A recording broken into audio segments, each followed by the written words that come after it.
부부가 이야기하다 보면 처음 시작한 이야기는 어디로 가고 다른 문제로 번지게 되는 경우가 많습니다. 얼마 전에 조금 남은 음식을 버려야 할까 말까를 이야기하는 도중에 아내가 오래전 시어머니로부터 음식 문제로 받은 상처를 꺼냈습니다. 순간 나도 모르게 당신네 집안은 얼마나 잘나서라는 말이 입 밖으로 나왔습니다.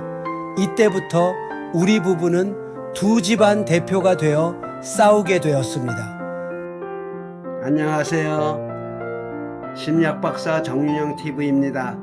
심리학박사 정윤영 TV는 사춘기 부부가 좀 더 잘 사는 방법을 연구하는 곳입니다. 지난번에는 성격이 안 맞는 부부를 위한 5가지 팁을 말씀드렸습니다. 혹시 못 보신 분은 이 위를 눌러주세요.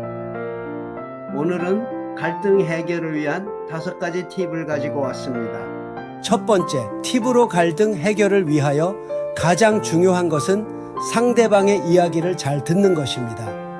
다른 사람의 말에 진심으로 귀를 기울이는 것은 그 사람에 대한 존중과 이해를 보여주는 것입니다. 서로가 잘 알게 되고 관계가 부드러워지게 됩니다. 그런데 사실은 듣기가 그렇게 쉬운 일만은 아닙니다. 건성으로 듣거나 일을 하면서 듣기도 하고 내가 옳다고 생각하는 순간 내 말만 하고 싶어지게 되어 상대방 말은 잘 못 듣습니다. 진짜 잘 듣고 싶다면 먼저 상대방에게 마음을 열어야 하지요. 비판하지 말고 말이 끝날 때까지 기다리면서 귀로만 듣지 말고 상대방의 몸짓이나 표정도 잘 살피는 거예요. 그리고 상대방 말을 내가 제대로 이해했는지 확인하기 위해 가끔 다시 한번 말해주는 것도 좋습니다. 예를 들어 남편이나 아내가 오늘 하루 얼마나 힘들었는지 이야기한다고 해봐요. 그때 당신이 정말로 귀 기울여서 공감을 표시한다면 그건 둘 사이의 신뢰를 더욱 깊게 하고 서로를 더 잘 이해할 기회가 되죠. 이런 식으로 서로의 이야기에 귀 기울이면 갈등은 줄어들고 관계는 더욱 돈독해질 거예요. 두 번째로 감정을 잘 조절하는 것이 중요해요. 특히 사춘기에는 감정의 변화가 심하므로 감정을 잘 조절해야 합니다. 감정 조절이 중요한 이유는 갈등 상황에서 냉정함을 유지하고 문제 해결에만 집중하게 해주기 때문이에요. 감정을 제대로 조절하지 못하면 대화가 공격적으로 변하고 상황이 악화하기가 쉽습니다. 특히 부부 사이에선 감정이 격해지면 상대를 이해하려는 노력보다는 상처를 주고받을 가능성이 커져요. 스트레스가 많거나 피곤할 때는 특히 감정이 격해지기 쉽습니다. 이럴 때 중요한 건 잠깐 숨을 깊게 들이쉬고 뭐가 나를 이렇게 만드는지 생각해보자 하며 자기 자신을 진정시키는 거예요. 만약 감정 컨트롤이 어렵다면 그 순간을 잠시 멈추고 상황을 떠나서 마음을 가라앉히는 시간을 갖는 것이 좋아요. 한 번은 저희 부부가 대화 도중 나도 모르게 목소리가 높아진 일이 있었어요. 아내도 따라서 높아졌지요. 이때 저는 잠깐 우리 모두 한숨 돌리자 하고 말했습니다. 조금 후에 우리 둘은 마음이 가라앉고 목소리도 차분해졌어요. 그런 다음 각자의 의견을 나누고 서로를 이해할 수 있게 되었어요. 이렇게 감정을 조절하는 건 서로에 대한 이해와 존중을 바탕으로 관계를 더 건강하게 만들어요. 셋째, 부부간에 긍정적인 소통을 유지하는 것은 갈등 해결 과정에서 매우 중요합니다.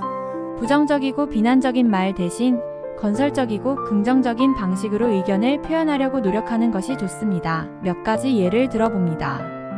그것도 못해? 라고 부정적인 말투로 이야기하는 것보다 다른 방법으로 해보면 어떨까? 라고 긍정적으로 이야기하는 것입니다. 왜 그렇게 못 알아들어? 라고 비난하는 것보다 귀 기울여줘서 고마워. 다시 한번 말해볼게. 라고 하는 것입니다. 내 탓이야 라고 하는 대신 우리 함께 문제를 해결해봐요. 어떻게 하면 좋을까요? 라고 말하면 도움이 될 거예요. 자기만 알아 라고 빈정대기보다는 우리가 서로에게 바라는 것이 무엇일까 라고 하는 것입니다. 이 문제는 절대 안 돼 라고 말하는 대신 이 문제를 함께 해결하려면 어떤 방법이 있을까요? 라고 표현하는 것이지요.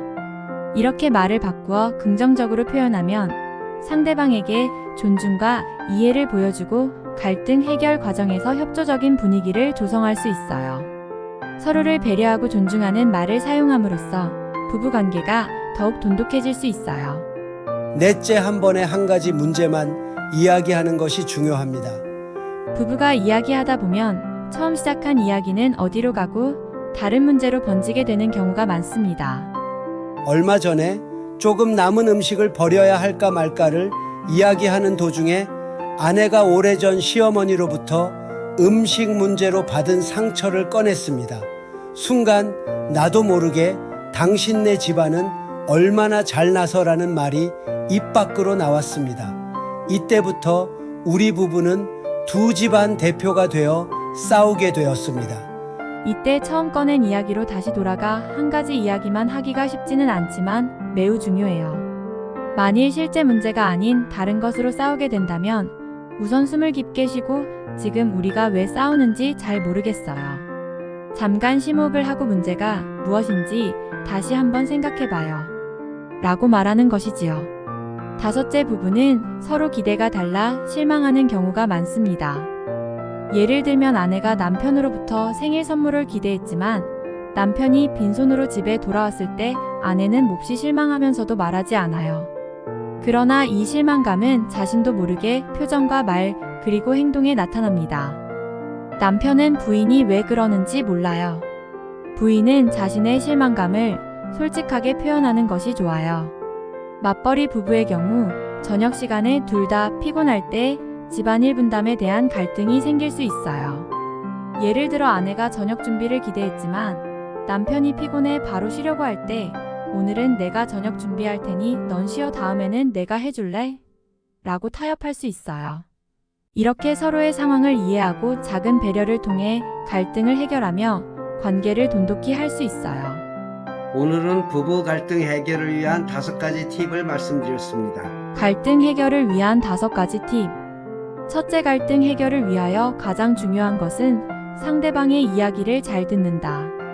둘째, 감정을 잘 조절한다. 셋째, 부부간의 긍정적인 소통을 유지한다. 넷째, 한 번에 한 가지 문제만 이야기한다. 다섯째, 부부는 서로 기대가 다를 때 기대를 이야기한다. 오늘 동영상이 좋았다면 구독과 좋아요를 눌러주시기 바랍니다. 다음에는 더 좋은 영상, 이혼을 피하는 5가지 팁을 알려드리겠습니다. 끝까지 경청해 주셔서 감사합니다.